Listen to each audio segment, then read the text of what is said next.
Tablets exchange ಮಾಡಿ ಕೊಡ್ತಾ ಇದ್ರು ನೆನಪು ಬರ್ತಾ ಇದೆಯಾ? ಇರೋ ಪರಿಸ್ಥಿತಿ 7.5 ತಿಂಗಳು ನೆನಪು ವಾಪಸ್ ಬರಬಾರ್ದು ಅಂತ ಪ್ರಯತ್ನ ಪಡ್ತಾ ಇದ್ರೆ ಅದು ಹೇಗೆ ಬರ್ತಾ ಇದೆ? ನಾನು ಕೊಡ್ತಾ ಇರೋ ಟ್ಯಾಬ್ಲೆಟ್ ವರ್ಕ್ ಆಗ್ತಾ ಇಲ್ವಾ? ಯಜಮಾನ ಯಜಮಾನ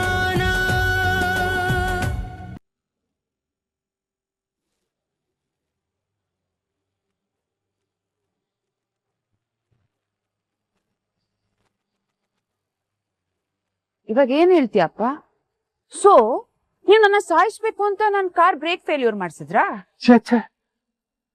ನಾನ್ ಯಾಕಮ್ಮ ಹಾಗೆಲ್ಲ ಮಾಡ್ಲಿ? ಮತ್ತೆ ಪ್ರಣವ್ ಯಾಕಪ್ಪ ಹಂಗ್ ಮಾಡ್ತಾನೆ?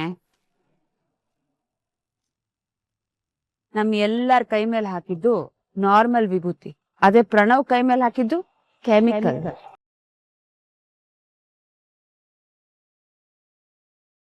ಏನು ಅನ್ನೋದನ್ನ ಪ್ರಣವ್ ಬಾಯಲ್ಲೇ ಹೇಳಿಸ್ಬೇಕು ಅನ್ನೋ ಉದ್ದೇಶದಿಂದ. ಏಯ್ ಮುಚ್ಚೋ ಬಾಯ್, ನಿನ್ನ ಉದ್ದೇಶ ಏನು ಅನ್ನೋದು ಎಲ್ಲಾರ್ಗು ಎದ್ದು ಕಾಣಿಸ್ತಾ ಇದೆ.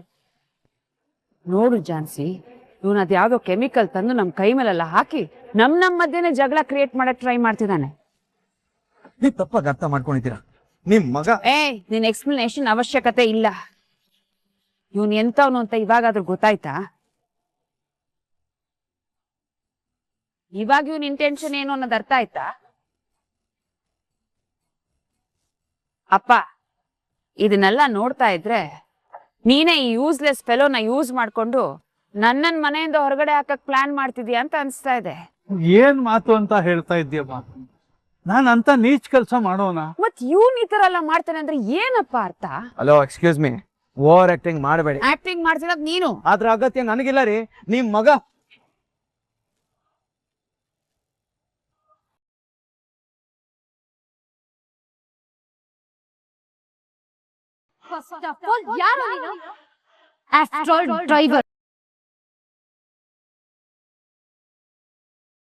ಡ್ರೈವರ್ ಮನೆ ಒಳಗಡೆ ಬರದೆ ಮೊದಲನೇ ತಪ್ಪು.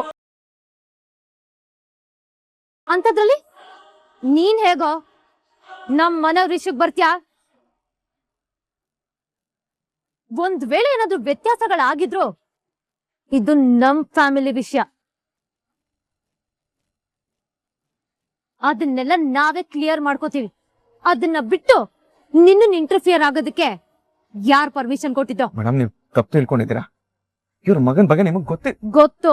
ಇಷ್ಟು ದಿನ ಅತ್ತೆ ಮತ್ತೆ ಪ್ರಣವ್ ಬಗ್ಗೆ ಎಲ್ರು ತಪ್ಪಾಗಿ ತಿಳ್ಕೊಂಡಿದ್ರು. ನಾನು ಕೂಡ ಹಾಗೆ ತಿಳ್ಕೊಂಡಿದ್ದೆ. ಇಷ್ಟು ದಿನ ಅವರಿಗೆ ಆಸ್ತಿ ಮೇಲೆ ಮಾತ್ರ ಆಸೆ ಇದೆ ಅಂತ ಅನ್ಕೊಂಡಿದ್ದೆ. ಆದ್ರೆ ಆಸ್ತಿಗಿಂತ ನಮ್ಗಳ ಪ್ರೀತಿನೇ ಮುಖ್ಯ ಅಂತ ಇವಾಗ ನನಗೆ ಅರ್ಥ ಆಗಿದೆ. ಅವ್ರು ಯಾವಾಗ ಅವ್ರ ಆಸ್ತಿನೆಲ್ಲ ತಾತನಿಗೆ ವಾಪಸ್ ಕೊಟ್ಟು ಅವ್ರು ತಗೊಳ್ಳೋ 10 ರೂಪಾಯಿನೂ ಲೆಕ್ಕ ಬರ್ಸ್ತಿದಾರೋ ಆಗ್ಲೇ ಅವ್ರು ಬದ್ಲಾಗಿದ್ದಾರೆ ಅಂತ ನನ್ಗೆ ಅರ್ಥ ಆಯ್ತು. ಅವ್ರು ಇಲ್ಲಿಗೆ ಬಂದಿರೋದು ನಮ್ ಸಂಬಂಧ ಪ್ರೀತಿ ವಿಶ್ವಾಸನ ಬಯಸೋದಕ್ಕೆ ಹೊರತು ಬೇರೆ ಯಾವ ಉದ್ದೇಶದಿಂದನೂ ಅಲ್ಲ. ಮೊದ್ಲು ನನ್ಗೆ ಅನುಮಾನ ಇತ್ತು ಈ 7 ತಿಂಗಳಲ್ಲಿ ಏನಾಗಿರ್ಬೋದು ಅಂತ. ಆದ್ರೆ ಈಗ ಅದೇನೇ ಆಗಿರ್ಬೋದು, ನಾನು ಅದನ್ನ ಒಪ್ಕೊಂಡಿದ್ದೀನಿ.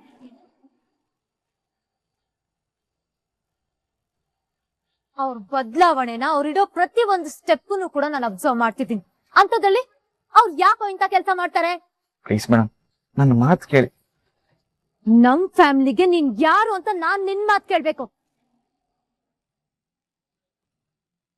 ನಮ್ ಫ್ಯಾಮಿಲಿಲಿ ನೀನು 3ನೇ ವ್ಯಕ್ತಿ. ನೀನೊಬ್ಬ ಡ್ರೈವರ್. ಎಷ್ಟರಲ್ಲಿರ್ಬೇಕೋ ಅಷ್ಟರಲ್ಲಿರತ್ ಕಲಿ.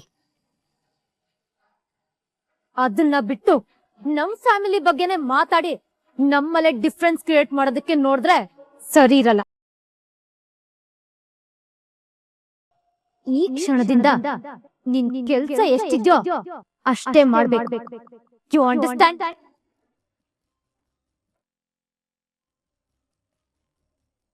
ಇನ್ಮೇಲೆ ಒಳಗಡೆ ಬರ್ಬೇಕಾದ್ರೆ ಒಂದಲ್ಲ 10 ಸಲ ಯೋಚನೆ ಮಾಡು.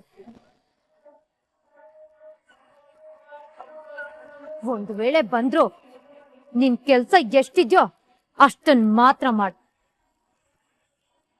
ಅದನ್ನ ಬಿಟ್ಟು ಬೇರೆ ವಿಷಯಕ್ಕೆ ಮೂಗ್ ತೋರ್ಸೋದಕ್ ನೋಡಿದ್ರೆ ಕಟ್ಟು ಮಾಡ್ಬಿಡ್ತೀನಿ ನಿನ್ ಪಾಲನ.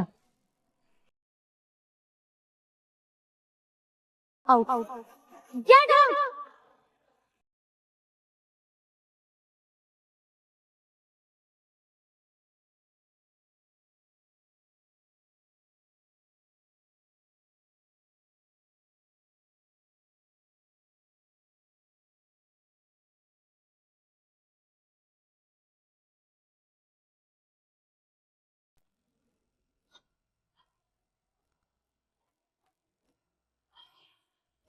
ಅಣ್ಣ ಸ್ವಲ್ಪ ಬ್ಯುಸಿ ಇದ್ಯಾ? ಹೇಳೋನಿ. ಏನಿಲ್ಲ ಅಣ್ಣ, ಅದೇ ಟ್ಯಾಬ್ಲೆಟ್ಸ್ ಖಾಲಿ ಆಗಿದೆ ತಗೊಂಡ್ ಬಾ ಅಂತ ಹೇಳಿದ್ನಲ್ಲ, ತಗೊಂಡ್ ಬಂದ್ಯಾ? ತಗೊಂಡ್ ಬಂದು ನಿನಗೆ ಅದನ್ನ ಕೊಡು ಅಂತ ಪಲ್ಲು ಹತ್ರ ಕೊಟ್ಟಿದ್ನಲ್ಲ, ಯಾಕೆ ಅವಳು ನಿನಗೇನು ಕೊಟ್ಟಿಲ್ವಾ? ಹೌದಾ, ಅದಕ್ಕೆ ಇನ್ನು ಕೊಟ್ಟಿಲ್ವಲ್ಲ. ಹರಿದೆ ಕೊಟ್ಬಿಡು ಅಂತ ಹೇಳಿದ್ನಲ್ಲ, ಆದ್ರೂ ಯಾಕೆ ಹೀಗ್ ಮಾಡಿದ್ಲು? ಇರು ಒಂದ್ ನಿಮಿಷ. ಪಲ್ಲು ಅಣ್ಣ, ವಿಷಯ ಬಿಡು, ನೀನ್ ಸುಮ್ನೆ ಟೆನ್ಷನ್ ಮಾಡ್ಕೊಂಡು ಅದಕ್ಕೇನ್ ಕೇಳಕ್ ಹೋಗ್ಬೇಡ, ನಾನ್ ಬೇರೆ ತರ್ಸ್ಕೋತೀನಿ. ಅಲ್ಲ, ನಾನ್ ತಂದ್ಕೊಟ್ಟು ಕೊಡು ಅಂದಿದ್ದನ್ನ ಯಾಕೆ ಕೊಟ್ಟಿಲ್ಲ ಅದನ್ನ ತಿಳ್ಕೊಬೇಕಲ್ವಾ? ಮನ್ಸಿನ ಮೇಲೆ ಆಗಿರೋ ಗಾಯಗಳನ್ನ ವಾಸಿ ಮಾಡೋದಕ್ಕೆ ಟೈಮ್ ತಗೊಳುತ್ತೆ ಅಲ್ವಾ, ಅದನ್ನ ಬಿಟ್ಬಿಡು. ನೀನ್ ಏನ್ ಹೇಳ್ತಿದ್ಯಾ ನೀ? ಅಂದ್ರೆ ನನ್ ಕೋಪ, ದುಃಖ, ನೋವನ್ನೆಲ್ಲ ಇಷ್ಟು ದಿನ ಅದಕ್ಕೆ ಮೇಲೆ ತೋರ್ಸ್ಬಿಟ್ಟಿದೀನಿ, ಅದ್ರಿಂದ ಅವ್ರ ಮನ್ಸಿಗೂ ನೋವಾಗಿರುತ್ತೆ ಅಲ್ವಾ. ಆದ್ರೆ ನೀನ್ ಇವಾಗ ಪಲ್ಲು ಜೊತೆ ಚೆನ್ನಾಗಿರೋದಕ್ಕೆ ಪ್ರಯತ್ನ ಪಡ್ತಿದ್ಯಲ್ವಾ? ನಾನ್ ವಾಸ್ತವನ ಒಪ್ಕೊಂಡು ಮನ್ಸನ್ ಚೇಂಜ್ ಮಾಡ್ಕೊಳಕ್ಕೆ ನಾನ್ ಇಷ್ಟು ದಿನ ಟೈಮ್ ತಗೊಂಡೆ ಅಲ್ವಾ. ಅವಾಗಾಗಿರೋ ಘಟನೆಗಳಿಂದ ಅದಕ್ಕೆ ಕೂಡ ಬೇಜಾರಾಗಿದ್ದಾರೆ, ಅದೆಲ್ಲ ತಿಳಿಯಾಗಕ್ಕೆ ಸ್ವಲ್ಪ ಟೈಮ್ ತಗೊಳುತ್ತೆ, ಅಲ್ಲಿವರೆಗೂ ನಾನು ಕಾಯ್ತೀನಣ್ಣ. ಆದ್ರೂ ನೀ ಪಲ್ಲು ನಿನ್ನ ಆರೋಗ್ಯದ ವಿಚಾರದಲ್ಲಿ ಮಾತ್ರೆ ತಗೊಳ್ಳಿಲ್ಲ ಅಂದ್ರೆ ಹೇಗ್ ಆರೋಗ್ಯ ಹದ್ಗೆಡುತ್ತೋ ಹಾಗೆ ತಾಳ್ಮೆ ತಗೊಳ್ಳಿಲ್ಲ ಅಂದ್ರೆ, ಅನ್ಸರ್ಸ್ಕೊಂಡ್ ಹೋಗ್ಲಿಲ್ಲ ಅಂದ್ರೆ ಸಂಸಾರನೂ ಹಾಳಾಗುತ್ತೆ. ಅದಕ್ಕೆ ಅವಕಾಶ ಕೊಡೋದ್ ಬೇಡ ಪ್ಲೀಸ್. ಥ್ಯಾಂಕ್ಸ್ ಅನಿ, ಪರಿಸ್ಥಿತಿನ ಅರ್ಥ ಮಾಡ್ಕೊಂಡು ಮನಸ್ಥಿತಿನ ಬದಲಾಯಿಸ್ಕೊಂಡಿದ್ದಕ್ಕೆ. ನನಗೂ ನನ್ನ ಕುಟುಂಬ, ಅಪ್ಪ ಅಮ್ಮ ಅಣ್ಣ ಅನ್ನೋ ಪ್ರೀತಿ ಇದೆ, ಎಲ್ರೂ ಚೆನ್ನಾಗಿರ್ಬೇಕು ಅನ್ನೋ ಆಸೆ ಕೂಡ ಇದೆ ಅಣ್ಣ. ನೆನ್ಪಲ್ಲಿರ್ಲಿ, ಅದಕ್ಕೆ ಹತ್ರ ಈ ವಿಚಾರವಾಗಿ ಮಾತಾಡಕ್ ಹೋಗ್ಬೇಡ. ಸರಿ ಅನಿ, ನಾನು ಇನ್ಮೇಲಿಂದ ಟ್ಯಾಬ್ಲೆಟ್ಸ್ ತಗೊಂಡ್ ಬಂದು ನಿನ್ ಕೈಗೆ ಕೊಡ್ತೀನಿ, ನೀನ್ ವರಿ ಮಾಡ್ಕೋಬೇಡ. ಓಕೆ ಅಣ್ಣ, ಆದ್ರೆ ಮತ್ತೆ ಹೇಳ್ತಾ ಇದ್ದೀನಿ, ಈ ವಿಚಾರನ ಯಾವ್ದೇ ಕಾರಣಕ್ಕೂ ಅದಕ್ಕೆ ಹತ್ರ ಮಾತಾಡೋದಕ್ಕೆ ಹೋಗ್ಬೇಡ. ನೀನ್ ಹೋಗಿ ಇವಾಗ ಇದ್ರ ಬಗ್ಗೆ ಮಾತಾಡಿ ನಿಮ್ಮಿಬ್ರು ಮಧ್ಯ ಮನಸ್ತಾಪ ಹುಟ್ಟೋದು ನನಗೆ ಇಷ್ಟ ಇಲ್ಲ. ಸರಿ, ಮಾತಾಡಲ್ಲ ಬಿಡು, ನಾನು ಮತ್ತೆ ಟ್ಯಾಬ್ಲೆಟ್ಸ್ ತಂದು ಕೊಡ್ತೀನಿ. ಸರಿ, ನಿನ್ ಕೆಲ್ಸ ಮುಗಿಸ್ಕೊ. ನಿಮ್ಗಳ ಪ್ರೀತಿ ಆಶೀರ್ವಾದನೇ ನನಗೆ ರಕ್ಷಾ ಕವಚ ಆಗಿರ್ಬೇಕಾದ್ರೆ ಆ ರೀತಿಯೆಲ್ಲ ಏನೂ ಆಗಲ್ಲ. ನೀನೇನಾದ್ರೂ ಹೇಳು ರಾಘು, ಆ ಅಪಶಕ್ನ ಆದಾಗ್ಲಿಂದ ಯಾರ ಮನ್ಸು ಸಮಾಧಾನವಾಗಿಲ್ಲ. ಯಾವ್ದಕ್ಕೂ ಒಂದ್ ಪೂಜೆ ಮಾಡಿಸ್ಬಿಡೋಣಪ್ಪ. ನಾನ್ ಬಯಸಿದ್ದು ಈ ಕುಟುಂಬದ ಪ್ರೀತಿ, ಇವಾಗ ನನಗದ್ ಸಿಕ್ಕಿದೆ. ನಿಮ್ ಪ್ರೀತಿ ಆಶೀರ್ವಾದ ನನ್ನ ಮೇಲೆ ಇರ್ಬೇಕಾದ್ರೆ ಖಂಡಿತ ನನ್ಗೆ ಏನೂ ತೊಂದರೆ ಆಗಲ್ಲ. ತೊಂದರೆ ಆಗೋದಿಕ್ಕೆ ನೀವು ಬಿಡೋದಕ್ಕೆ ಚಾನ್ಸ್ ಇಲ್ಲ ಅಂತ ನನಗೆ ಗೊತ್ತು. ಆದ್ರೂ ನಿಮ್ಮೆಲ್ಲರಿಗೂ ಸಮಾಧಾನ ಆಗುತ್ತೆ ಅಂದ್ರೆ ನಾನು ಪೂಜೆ ಮಾಡೋದಕ್ಕೆ ಬರ್ತೀನಿ. ಇವಾಗ ನಿಮ್ಮೆಲ್ಲರೂ ಮನ್ಸಿಗೆ ಸಮಾಧಾನ ಆಯ್ತಾ?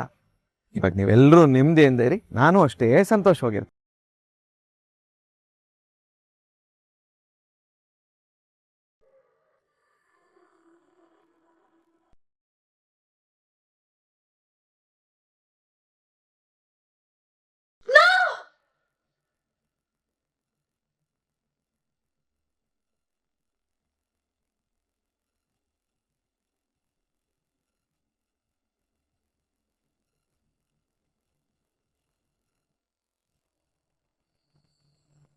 ಹುಟ್ಟಿ,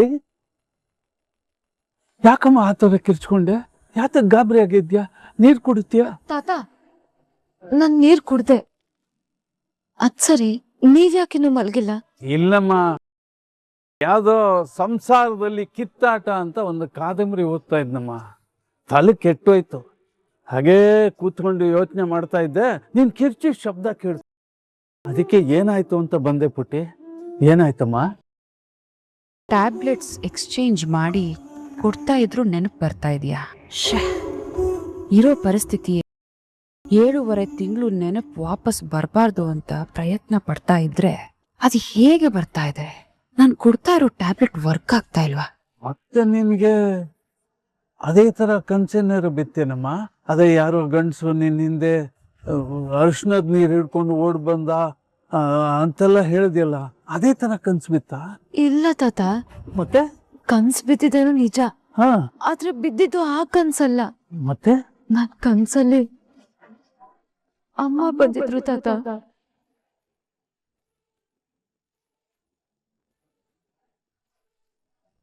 ಸುಮಿತ್ರನಾ?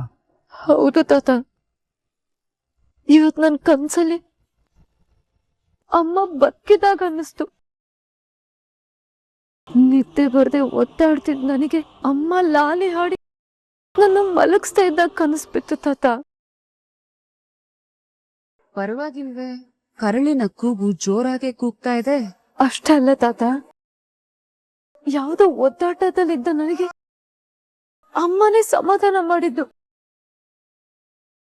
ಅವ್ರ ಲಾಲಿ ಹಾಡು, ಮಾತು, ಸ್ಪರ್ಶ ಎಲ್ಲ ನನ್ನ ನೋವನ್ನ ಕರ್ಗೋ ರೀತಿ ಮಾಡ್ತಿತ್ತು. ಕನ್ಸಲ್ಲೂ ಕೂಡ ಯಾವುದೋ ಭಯ, ಆತಂಕ ನನ್ನನ್ನ ಆವರಿಸಿತ್ತು. ಯಾವುದೋ ಇಕ್ಕಟ್ಟಿನ ಪರಿಸ್ಥಿತಿಯಲ್ಲಿ ನಾನು ಸಿಕ್ಕಾಕೊಂಡಿದ್ದೆ.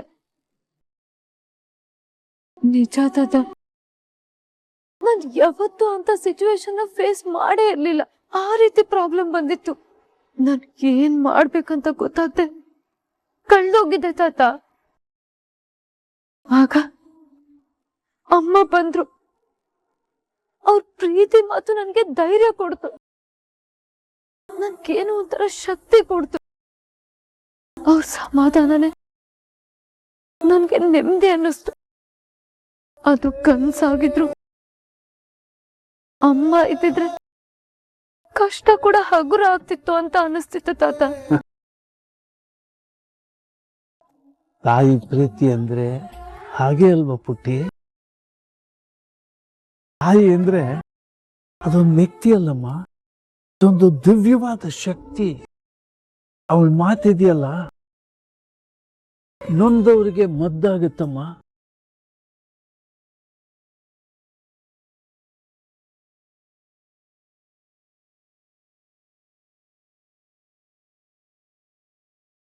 ತಾಯಿನೇ ಹಾಗಮ್ಮ, ನಮ್ಮ ಬದುಕಿಗೆ ಪ್ರೀತಿಯ ಸ್ವರೂಪ ಅಮ್ಮ ಅವಳು. ಅಂತ ತಾಯಿ ಪ್ರೀತಿನ ಆ ದೇವ್ರು ನನ್ನಿಂದ ಯಾಕೆ ಕಿತ್ಕೋಬಿಟ್ಟ ತಾತ? ಅಯ್ಯೋ ಪುಟ್ಟಿ, ನಿನ್ ತಾಯಿ ಸತ್ತಿಲ್ಲಮ್ಮ, ಆದ್ರೆ ಆ ವಿಷಯ ಹೇಳೋ ಪರಿಸ್ಥಿತಿಲಿ ನಾನಿಲ್ಲ ತಾಯಿ.